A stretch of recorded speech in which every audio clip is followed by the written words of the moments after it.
Hey guys, welcome back to the channel.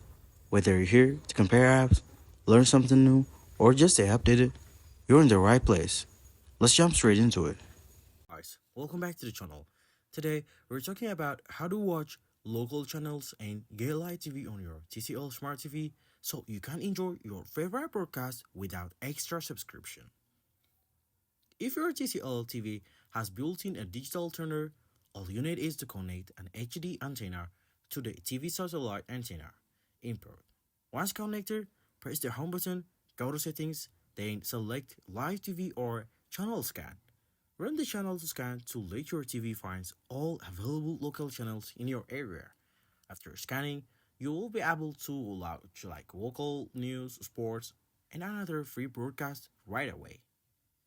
If you don't have an antenna or want to more live on option, you can also use streaming apps like Lowcost in the supported areas, YouTube TV or Sling TV that offers a local channel package over the internet.